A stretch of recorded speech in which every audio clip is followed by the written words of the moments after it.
Hitler comes to power in 1933. Stalin knows that that is the main problem. He sells the Chinese Eastern Railway to Japan in 1935. It's like, make that problem go away for now, monetize it, get the Japanese to give you some money for it, and we're just not going to worry about Manchuria right now because we have Nazis to worry about. So that's one piece. And wait, so what is help me focus on. The bigger point was that in both theaters, he makes this calculation that I'm going to let certain things slide so that I don't have to face off against this great powers on my border. I don't want to go to war with them. Right. In the case of Japan, it works because Japan decides to attack China and not Russia. In the case of, obviously, Germany, it doesn't. Oh, yeah. In Germany, he's trying to run the same script on. Right. And he thinks that this is going to work for him. But that's what the Molotov-Ribbentrop Pact is about. And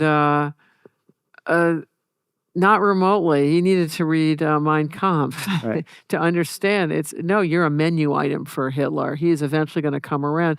And also, I think it's in our own day where we don't really want to absorb the bad news. Like, I could be wrong, but I believe that Putin wants not only all of Ukraine, which he says he wants, but also he wants the Baltic states and he wants to keep on going.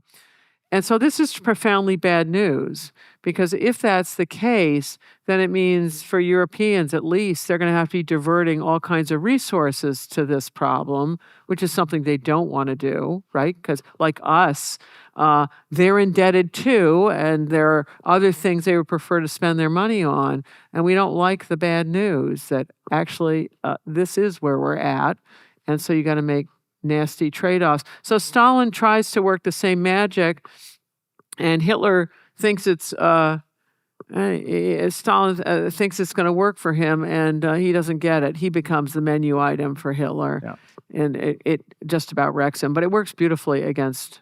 So it's just interesting to see, like, it kind of makes sense why he thought it would work, because otherwise his failure to anticipate Operation Barbarossa. So, when he's getting information that the Germans are lining up millions of men along this huge border, he's like, this is British disinformation. And he uses the exact same logic when Japan is invading Manchuria, that like the idea that we had to fight Japan is British disinformation, sorry. Even though obviously it was a mistake, it helps us understand why he thought this. Well, I think there's another concept that's useful as cooperative adversary. And I've introduced this before. It doesn't mean the adversary wants to cooperate with you, but they just don't play their cards particularly well. So we're talking about China that has had all of those rebellions I told you about, and civil wars and regional wars.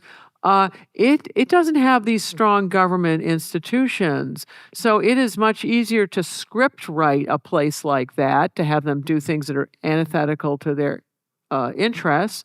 So you got a cooperative adversary. Chinese aren't trying to cooperate, but from a Russian point of view, they might be a cooperative adversary versus Hitler. Whereas Germany has all kinds of institutions and all kinds of well-educated people. And so that hoodwinking Hitler is going to be much more difficult than whoever he's dealing with in China in this period. If you enjoyed this clip, you can watch the full episode here and subscribe for more clips. Thanks.